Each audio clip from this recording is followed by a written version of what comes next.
मुंबईचा महापौर कोण होणार यापेक्षा तो कोणाचा होणार या प्रश्नाच्या उत्तराच्या शोधात सध्या सबंध महाराष्ट्र आहे.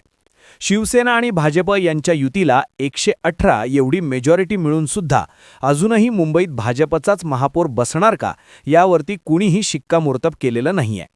खरं तर 2017ला फक्त 2 जागा जास्तीच्या असताना शिवसेनेनं तब्बल 5 वर्ष आपलाच महापौर मुंबईत बसवलेला. पण आता भाजपचा महापौर बसवण्याची संधी भाजपला सोडायची नाहीये. पण या महापौर पदाच्या निवडणुकीत दररोज वेगवेगळी ट्विस्ट पाहायला मिळतायत. आता असाच एक दावा समोर आलाय, तो म्हणजे महापौर पदाच्या निवडीसाठी 114चा आकडा जो आहे त्याची गरज नाहीये.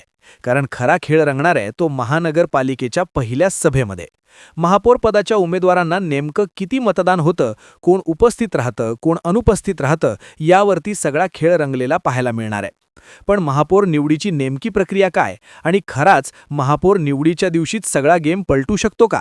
उद्धव ठाकरे की भाजप, कोणाचा महापौर मग निवडून येऊ शकतो? समजून घेऊयात आजच्या या व्हिडिओतनं. तर नमस्कार मंडळी. सगळ्यात पहिल्यांदा मुंबईच्या महापौर पदाच्या निवडीची प्रक्रिया कशी असते ते समजून घेऊयात. तर आता महानगरपालिकांच्या निवडणुका या पार पडलेल्या आहेत, निकालही लागलेले आहेत. त्यामुळे प्रत्येक पक्षाला त्यांच्या नगरसेवकांचा आकडासुद्धा मिळालेला आहे. आता 22 तारखेला म्हणजे उद्याच महापौर पदाची आरक्षण सोडत निघणार आहे.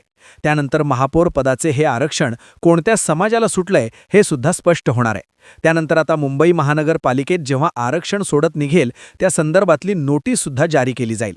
यानंतर आपला महापौर व्हावा असं ज्या पक्षाला वाटत असेल त्या पक्षाकडनं महापौर पदासाठी उमेदवारांकडनं अर्ज हे भरले जातील. यानंतर अर्ज माघारी घेण्यासाठी सुद्धा काही कालावधी दिला जाईल. आणि सरतेशेवटी ज्या दिवशी महानगरपालिकेची पहिली सभा होईल त्याच दिवशी महापौर पदाची निवडणूक पार पडेल आणि महापौर हा निवडला जाईल. या सगळ्यात आणखी एक महत्त्वाची गोष्ट म्हणजे मुंबईचा महापौर हा 2.5 वर्षांसाठी की 5 वर्षांसाठी निवडायचा याचा सुद्धा निर्णय आरक्षण सोडतीच्या वेळी होण्याची शक्यता आहे. आणि ही निवडणूक आवाजी मतदानाने पार पडत असते. दुसरी महत्त्वाची गोष्ट म्हणजे या सगळ्या प्रक्रियेला 15 दिवसांचा कालावधी लागू शकतो.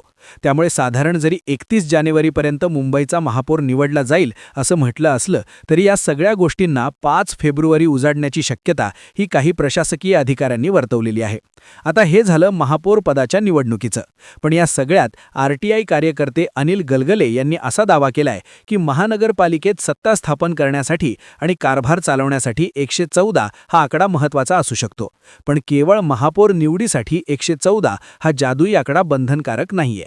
कायदा आणि महानगरपालिका अधिनियम वेगळं चित्र दाखवतो असं गलगल यांनी सविस्तर स्पष्ट केलंय.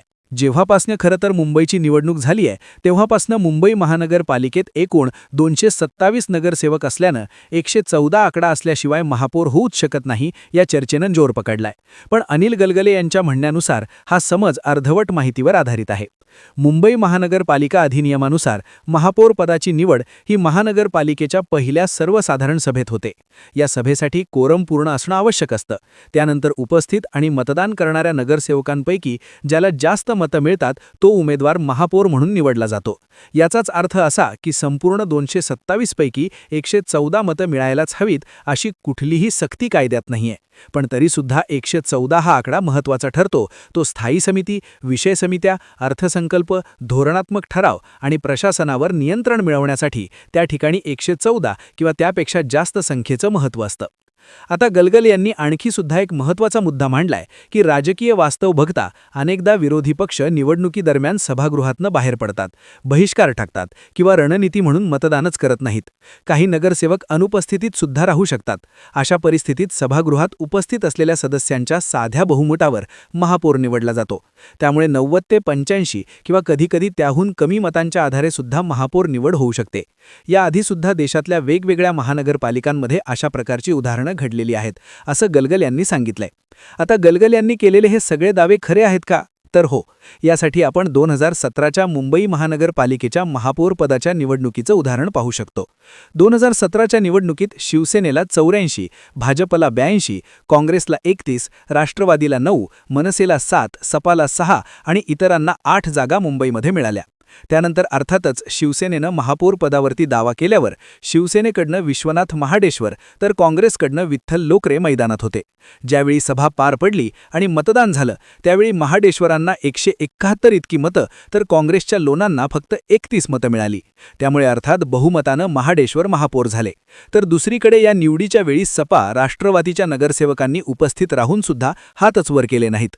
पक्षाकडून निवप न आल्यानं मनसेचे नगरसेवक तर आपल्या कार्यालयातच बसून राहिले. ते सभागृहातच आले नाहीत.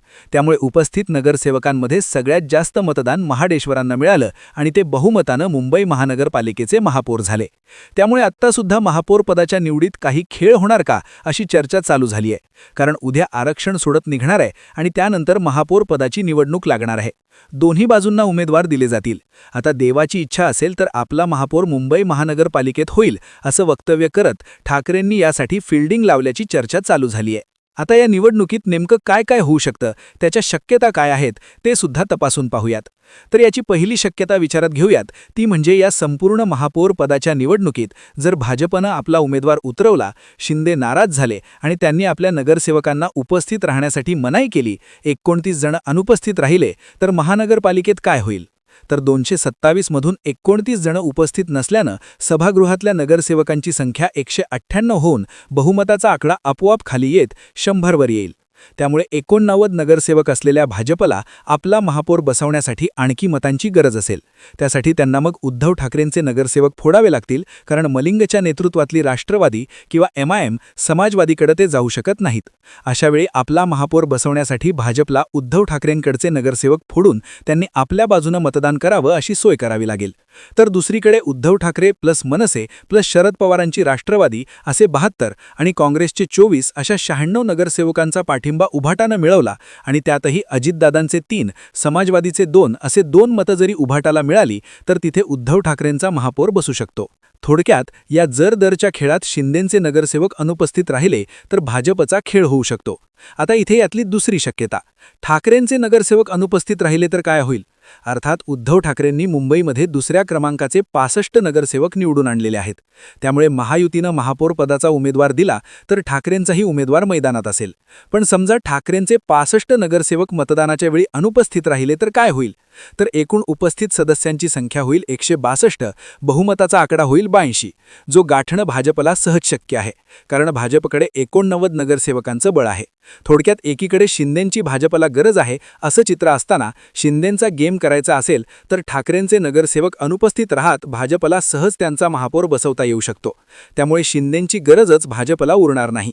आणि समोर जर कोणता उमेदवार मैदानात नसेल तर भाजपचा महापौर पदाचा उमेदवार हा बिनविरोध म्हणून सुद्धा निवडून येऊ शकतो.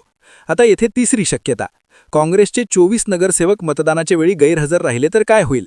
तर एकूण उपस्थित सदस्यांची संख्या होईल 203 आणि बहुमताचा आकडा होईल 103.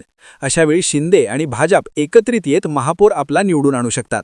पण मग ठाकरेंकडे मात्र स्वतःचे 65, शरद पवारांचे 1, मनसेचे 6 अशी 72 मतं मिळतील. थोडक्यात इतर पक्षांच्या नगरसेवकांनी महापौर निवडीला अनुपस्थित राहणं हे सुद्धा भाजपच्याच पथ्यावर पडणार आहे. एकंदरीतच काय तर मुंबईच्या महापौर पदाची लढाई ही केवळ आकड्यांची गणितं नाहीयेत, तर कायदा, राजकीय डावपेच आणि वेळेचं भान यावरतीच तिचा पुढचा निकाल ठरणार आहे. त्यामुळे मुंबईचा महापौर कोण होणार याचा फैसला केवळ गणितावर नाही तर सभागृहातल्या प्रत्यक्ष चित्रावर होणार आहे. तुम्हाला काय वाटतं? महापौर पदाच्या निवडणुकीत नेमकं काय घडेल याबद्दलची तुमची मतं आणि प्रतिक्रिया कमेंट बॉक्समध्ये लिहून कळवा आणि चॅनल सबस्क्राईब